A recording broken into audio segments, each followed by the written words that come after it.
Hello friends, namaste, வணக்கம் and welcome to DD lifestyle. இன்றைக்கி என்ன ரெசிபின்னு பார்த்தீங்கன்னா சிகப்பு அவல் லட்டு.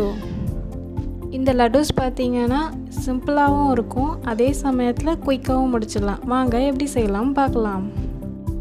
இந்த இன்க்ரீடியன்ட்ஸ் எல்லாமே இந்த ரெசிபிக்கு தேவையானது. கடாய் ஹீட் ஆன பிறகு ஒரு ஸ்பூன் நெய், ஒரு கப் போல் சிகப்பு அவல் சேர்த்துட்டு ஸ்டவ் ஃப்ளேம் சின்னதில் வச்சுட்டு ஒரு 10 நிமிஷம் போல் நல்லா வறுத்துக்கோங்க. இந்த சிகப்பவலில் பார்த்தீங்கன்னா rich in iron, carbohydrates, fibre எல்லாமே அதிகமாக இருக்குது. நான் அரை மூடி தேங்காய் எடுத்திருக்கேன். மிக்ஸி ஜாரில் போட்டு ட்ரையாக அரைச்சிக்கோங்க. அதை ஒரு கப் சேர்த்துக்கலாம். இன்னும் ஒரு 5 நிமிஷம் நல்லா வறுத்துக்கலாம்.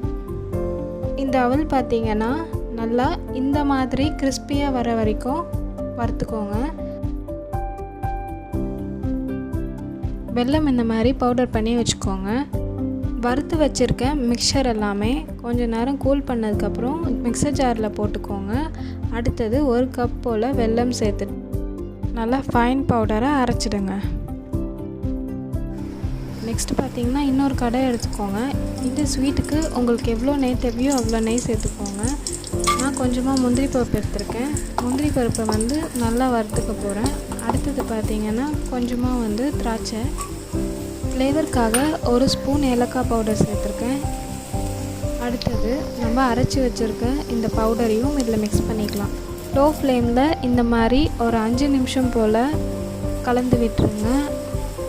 இது எல்லாமே நல்லா கலந்து வந்த பிறகு உங்கள் கைக்கு எவ்வளோ அளவு ஹீட் பொறுக்க முடியுமோ அந்த அளவுக்கு இருக்கும் பொழுது நீங்கள் உருண்டைகளை பிடிச்சி வச்சுடுங்க. அவ்வளோதாங்க, சுவையான சூப்பரான அசத்தலான சிகப்பு அவல் லட்டு தயார். இந்த சேனல் பிடிச்சிருந்ததுன்னா லைக் பண்ணுங்கள், ஷேர் பண்ணுங்கள், சப்ஸ்கிரைப் பண்ணுங்கள், மறக்காமல் கமெண்ட் பண்ணுங்கள். நன்றி, மீண்டும் பார்க்கலாம்.